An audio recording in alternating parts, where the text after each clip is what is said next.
Hello students, welcome back. ये question 2007 के exam में 2 मार्क्स के लिए पूछा गया था। तो एक बार पूरी स्टेटमेंट देखो, फिर हम इसे सॉल्व करते हैं।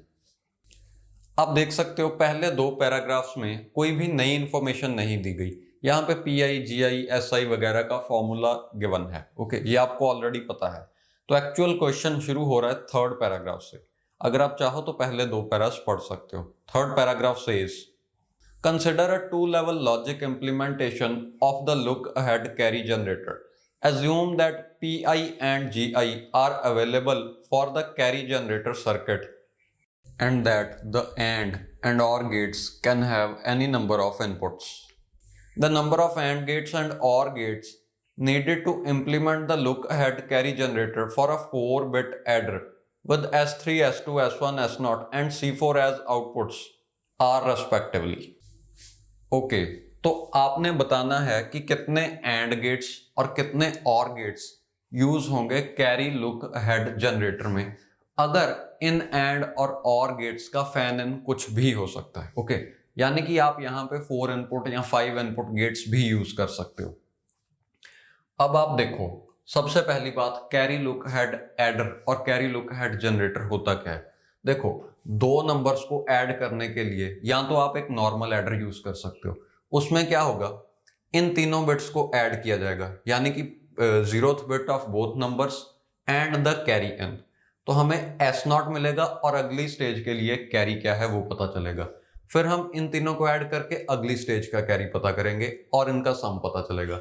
सो ऑन हम स्टेज बाय स्टेज ऐड करते हैं। यानी कि यहां पे टोटल टाइम डिपेंड करेगा कि नंबर कितना बड़ा है। अगर 100 बिट का नंबर है तो 100 स्टेजेस होंगी और हम एक एक स्टेज करके प्रोसेस करेंगे।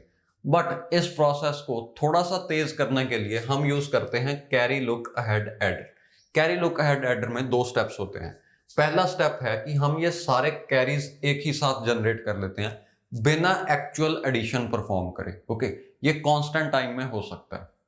अब आप मेरे थ्योरी लेक्चर्स देख सकते हो जहां पे मैंने ये बहुत डिटेल में एक्सप्लेन किया है कि ये कांस्टेंट टाइम में कैसे होता है। एनीवेज, यहाँ पे फॉर्मूलाज लिखे हुए हैं, आप देख सकते हो। इन फॉर्मूला से हम इसे कांस्टेंट टाइम में परफॉर्म करवा पाएंगे।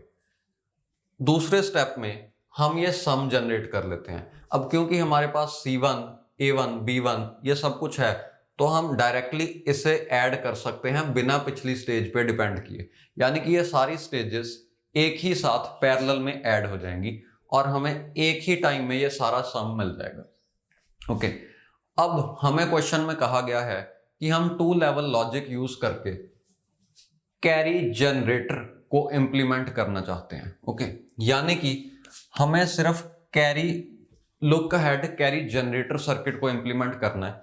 हमें ये सम नहीं चाहिए, हमें सिर्फ कैरीज जनरेट करवाने हैं। मींस हम सिर्फ स्टेप 1 इंप्लीमेंट करना चाहते हैं।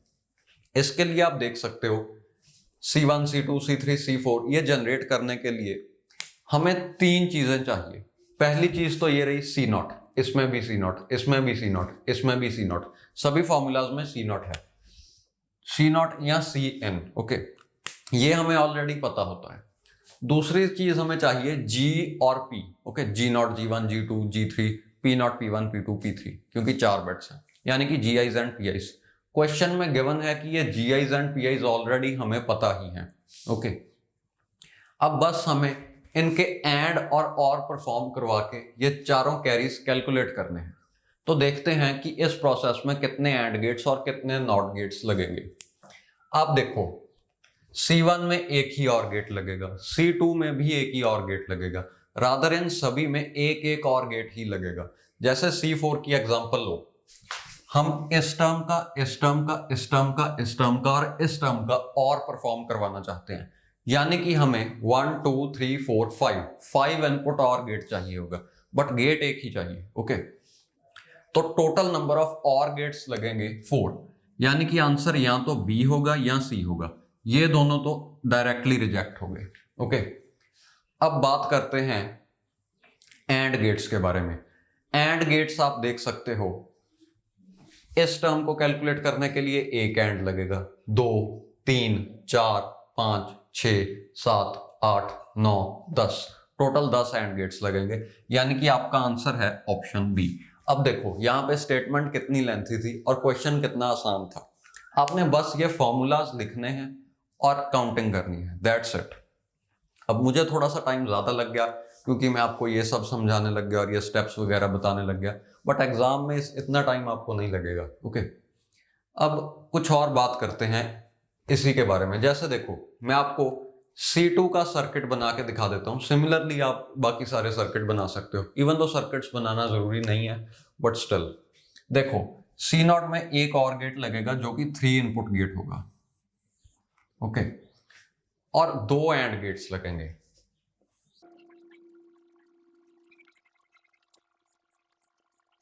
तो ये रहा C2 का सर्किट। इसमें 2 एंड गेट्स लगे, इस टर्म के लिए और इस टर्म के लिए, और पूरे का और परफॉर्म करवाने के लिए एक और गेट लगा। सिमिलरली आप देख सकते हो यहां पे टोटल 10 एंड और 4 और गेट्स लगेंगे। अब ऑफलाइन क्लासेस में एक बच्चे ने मुझसे डाउट पूछा था कि इसका आंसर 6,3 क्यों नहीं है। ये बड़ा अच्छा क्वेश्चन है। आप देखो, पहली बात तो ये है कि हमें C4 जनरेट करने की जरूरत नहीं पड़ेगी, क्योंकि जब हम आखिरी देखो, C4 किसी अगली स्टेज में चाहिए तो है नहीं, तो C4 जनरेट करना नहीं पड़ेगा, क्योंकि जब हम इन तीनों बिट्स को ऐड कर रहे होंगे तो फुल लैडर में से हमें सम और कैरी दोनों मिलेंगे। ओके, यानी कि इसे आप निगलेक्ट करके काउंट करो कि इन तीनों में कितने एंड और लगेंगे। तो 3 और लगे तीनों के लिए, यानी कि ये 3, और 1 2 3 4 5 6 एंड्स लगे। तो उसके हिसाब से ओवरऑल 6 एंड गेट्स लगने चाहिए थे और 3 और गेट्स लगने चाहिए थे, बट वो सही नहीं है। उसमें एक छोटी सी गड़बड़ क्या होगी, उस बच्चे ने सोच लिया कि हम यहाँ पे फुल लैडर यूज कर रहे हैं जो कि सम और कैरी दोनों जनरेट करेगा, बट ऐसा नहीं है। Standard carry look ahead adder में सम को हम इन तीनों बिट्स को ऐड करके नहीं लाते, यानी कि हम इन तीनों बिट्स को नहीं यूज करते, हम सिर्फ 2 बिट्स यूज करते हैं।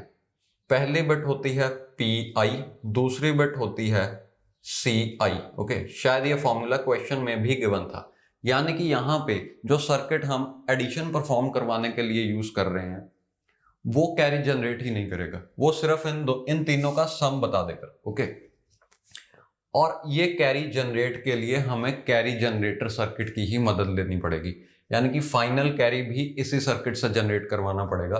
तो आपका आंसर 6,3 नहीं हो सकता। ओके।